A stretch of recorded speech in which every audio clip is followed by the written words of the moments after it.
This was, it was a different kind of Columbus Days to this point. We had several people from Connection, over 40 people that were going to help out with our booth yesterday. And I think roughly half had the opportunity to do so before the storm just kind of rolled in. And so if you were a part of Connection and you signed up for that, but you did not yet get your shirt, they are available back here at the main table. If you would like to purchase one, you weren't one of the volunteers, you just saw them and think, oh, those are pretty cool. They are available for you as well. But as we were setting up yesterday, we got everything up. It's like record time. I think about an hour. We had our bounce house up. We had an inflatable gaga pit, huge tent over the top, and everybody was just chipping in, making things happen. So I cut out, went over to the facility. We've got a little project going on over there. And then within a couple hours, I'm getting a call like, hey, I think we got a front coming in. It may hail. Like, what should we do? And I'm like, oh no, what do we do? And so we rolled over here, dropped the tent down, like had everything tucked underneath of it, and just sat underneath going, okay, do we continue with this or don't we?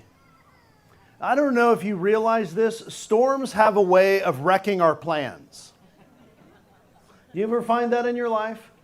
Storms have a way of just showing up and wrecking whatever you want to do. So maybe you've got a great family vacation and you're going to go out to the ocean and it's going to be fabulous. This happened our first time when we went to Cocoa Beach and the storms rolled in. It's like, well, that happened. The second time when we went over to the Tampa Bay area, storms rolled in. Right? I guess the moral of the story is don't go to the beach.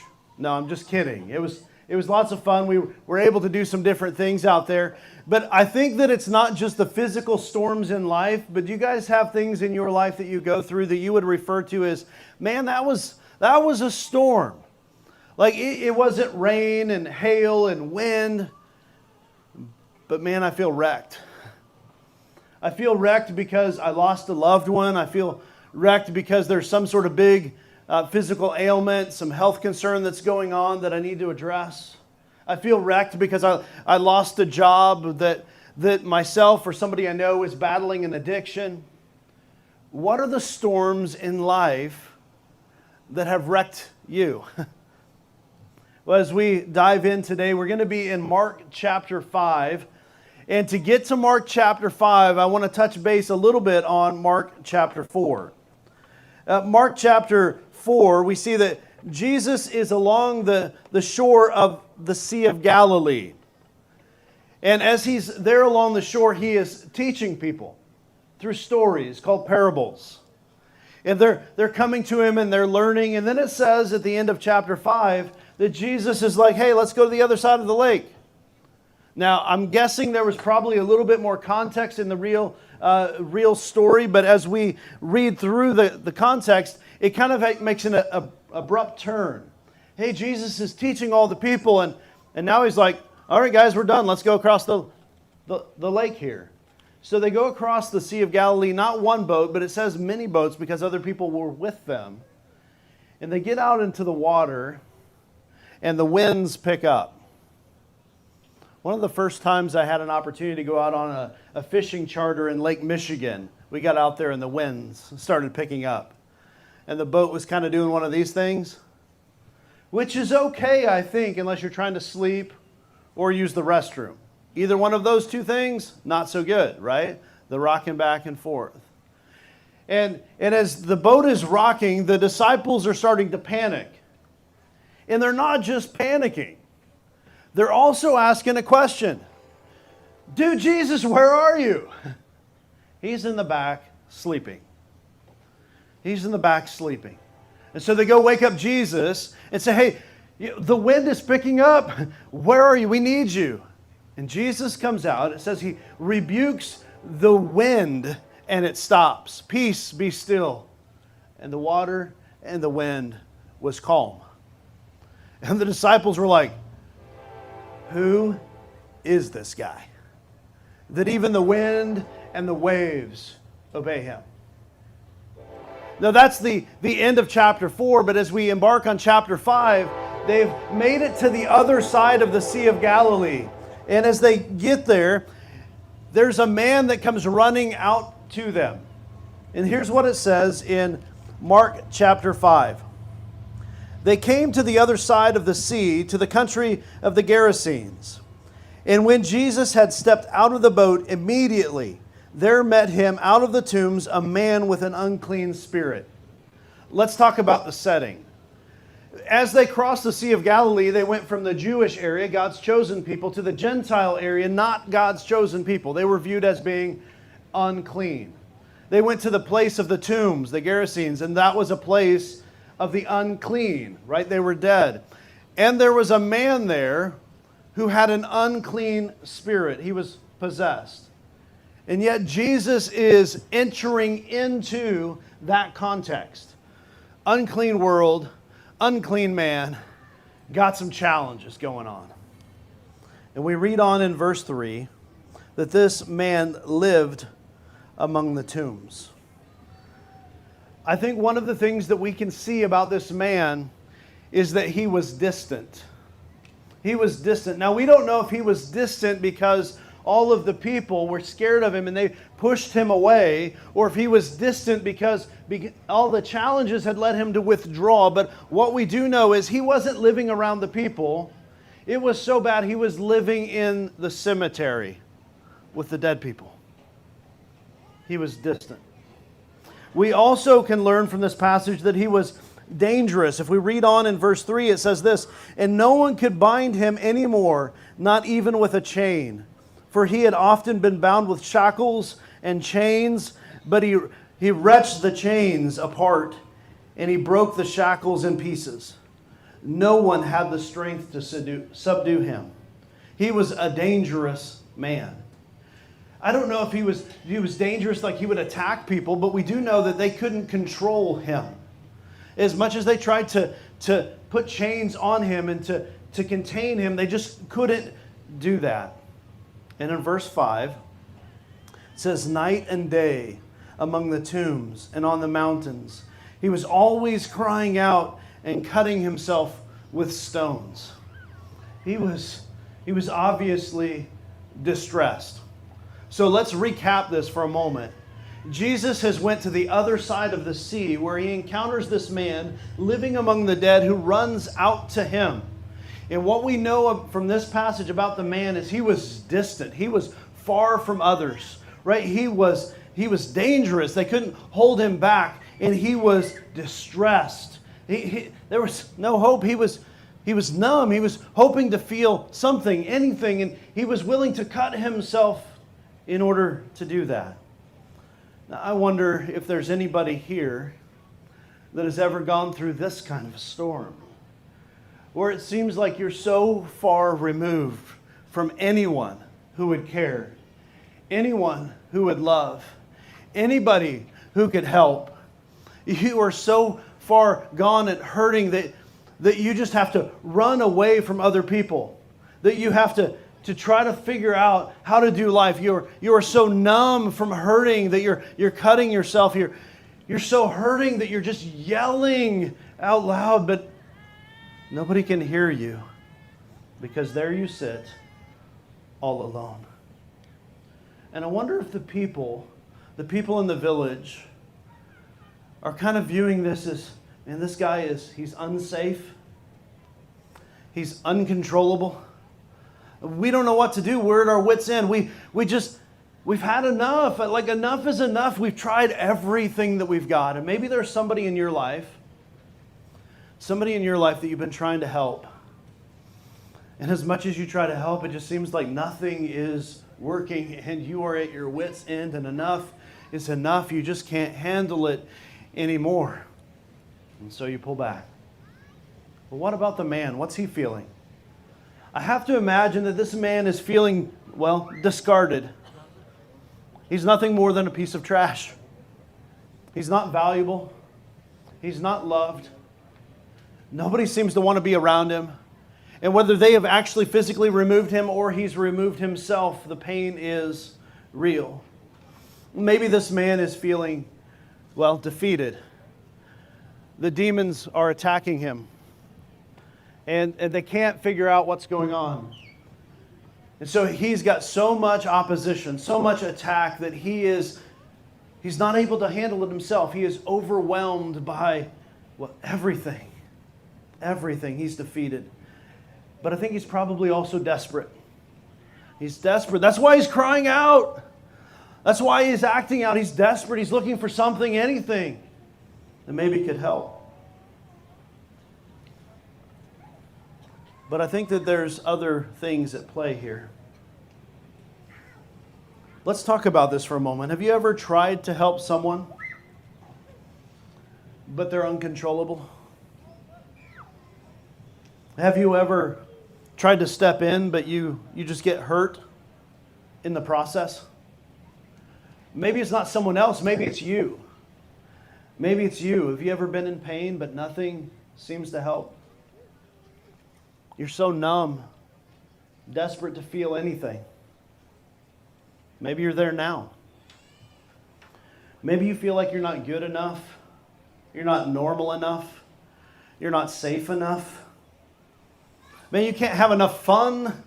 You can't run enough. You can't numb enough. You can't hide enough. You've just had enough! And you're done. And you're done. Maybe that's somebody here. Maybe that's somebody in your life that's just done. And you don't know what to do. Well, here's the other force at work. So read on in verse 6. And when the man saw Jesus, when he saw Jesus from afar, he ran and he fell down before him. And crying out with a loud voice, he said, "What have you to do with me, Jesus, Son of the Most High God?" What have you to do with me? This isn't the man seeking Jesus. This is the man possessed by the demons. The demons are seeking Jesus. Jesus, what have you to do with me, Son of the Most High God?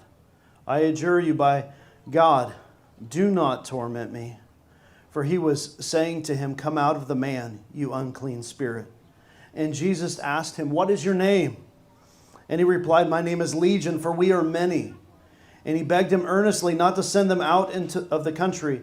And now a great herd of pigs was there feeding there on the hillside. And they begged him, saying, "Send us into the pigs, let us enter them." So he gave them permission. And the unclean spirits came out and entered the pigs, and the herds, numbering about 2,000, rushed down the steep bank into the sea and drowned in the sea. Here's the other force at work. It wasn't just the man. There was demons at work within the man. And what do we know about the demons? Demons isolate. Right? This man was all alone. This is exactly what Satan and his demons do. They seek to steal, kill, and destroy, to remove us from every helpful relationships. Demons isolate. Demons also intimidate. Right? They were intimidating to all the other people. They didn't know what was going on. They didn't know how to control it. They didn't know how to respond. They intimidate. And they also incapacitate. This man was helpless. The people felt helpless. And there was no hope. But I want you to check this out. So there was a legion of demons. We are many. Well, in the Roman army, that would be about 6,000. We're talking about 2,000 pigs. Again, this is an unclean territory. The Jews wouldn't have pigs. Right? But there comes the pigs feeding on the hillside, and they cast into them, and they run and drown. Somewhere I read that pigs, well, they float. It's a little bit of a scene, probably. Pigs are also a source of revenue, income for those people. And maybe the herdsmen are just watching over them and they belong to somebody else. But this is a big deal. And so as we read on to what happened here, we can see something else taking place. The herdsmen fled and told in the city and in the country. And the people came out to see what it is that happened. All right, all these guys are panicked. They run into town and like, "Guys, you are not going to believe this. We were out tending the pigs, and this guy, crazy dude, he was yelling and screaming, and somebody pulled up in a boat, and they just cast the demons out, and before we knew it, the pigs were just running off the hillside and into the water. You have got to come see what's going on." You have got to see what's going on. Come check this out. And so we read on, and they came to Jesus, and they saw the demon-possessed man, the one who had the legion, sitting there, clothed, and in his right mind, and they were afraid. All the people came to check out what was going on, and the crazy man's not so crazy anymore, and then they're scared. What just happened?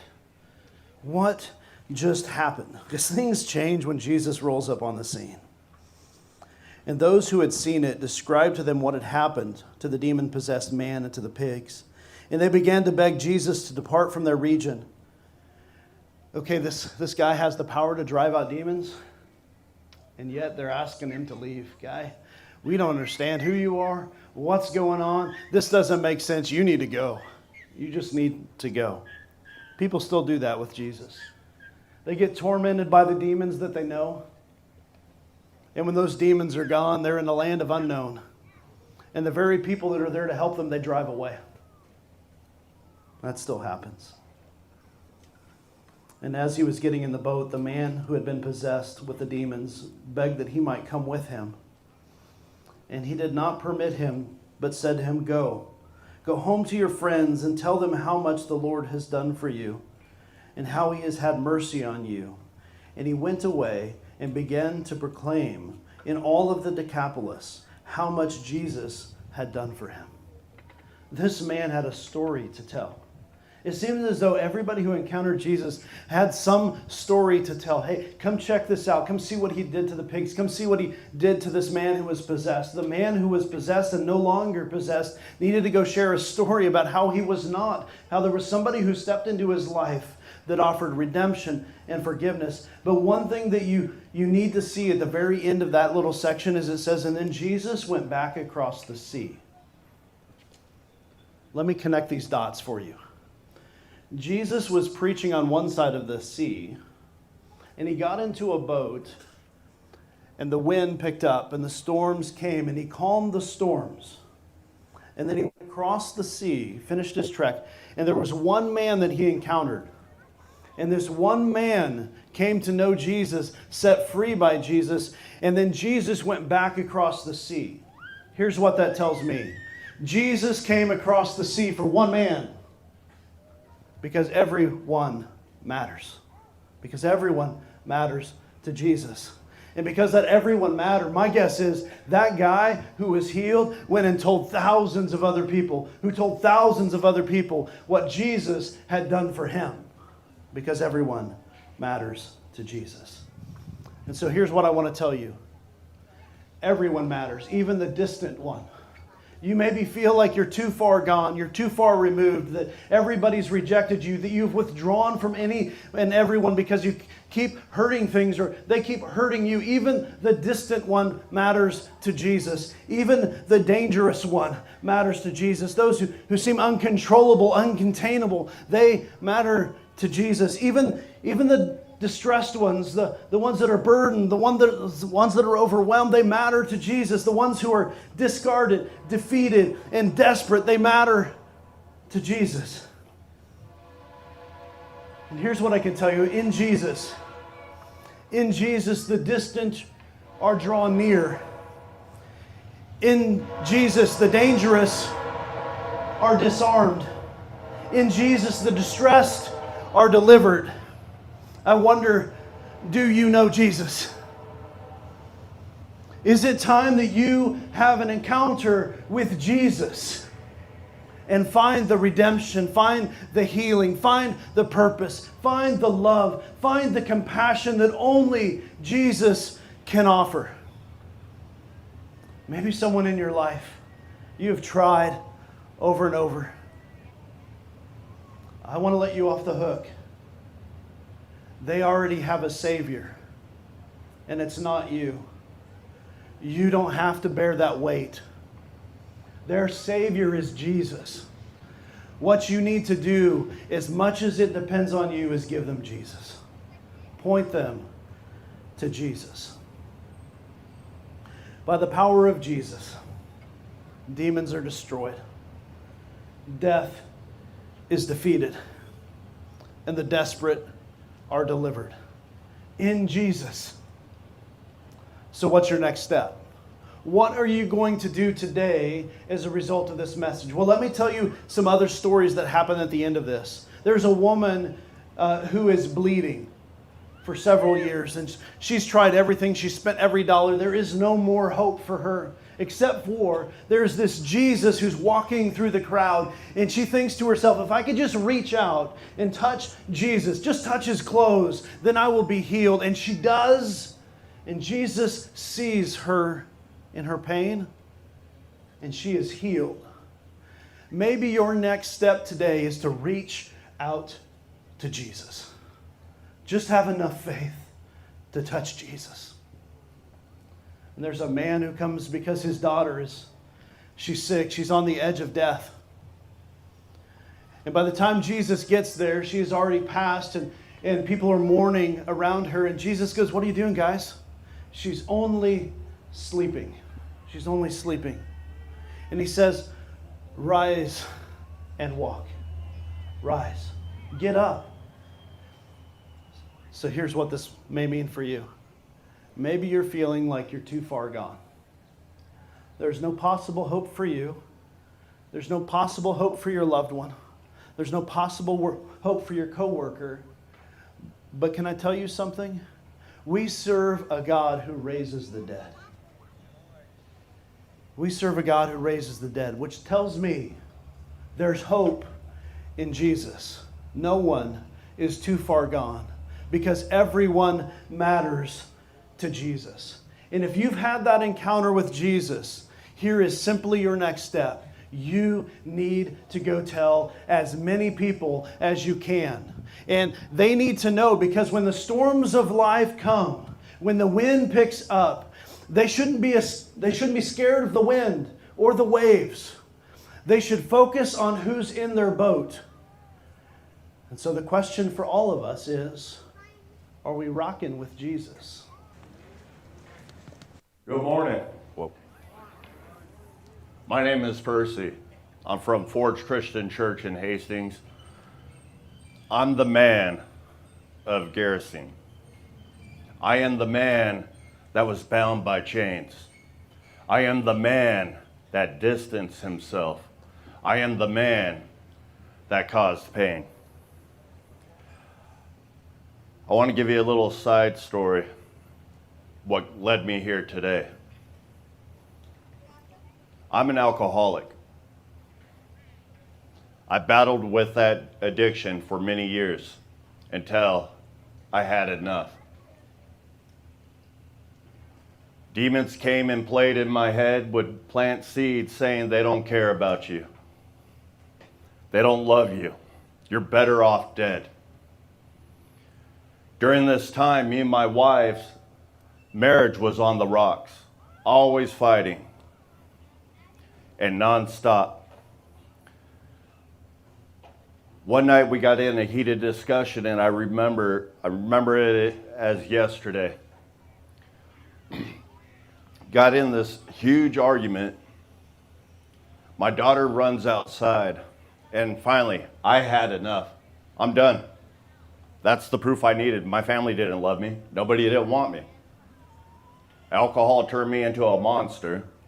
So I went to my room, grabbed my 12-gauge Remington, put a shotgun shell in it, went to my mom's room, put the gun in my mouth, ready to go. I had enough. There was no hope for me. During this time, my mom's in tears and she's telling me, "Mijo, think of your daughter. Think of your daughter." And during that moment, when I'm hearing my mom say this, I hear God allowing me to hear my daughter's cries. "Why, Dad? Why? Didn't you love me? Didn't you want me? Did you care? Why did you leave?" And at that moment, I was able to reconcile my anger and let go. The following week, I sought help, but I was still struggling until one moment. Because the thing is, I didn't go looking for Jesus Christ. Christ came looking for me. He pulled me out of the slums. He pulled me out of my pit. And through Christ, through the hope of the cross, I could be strengthened.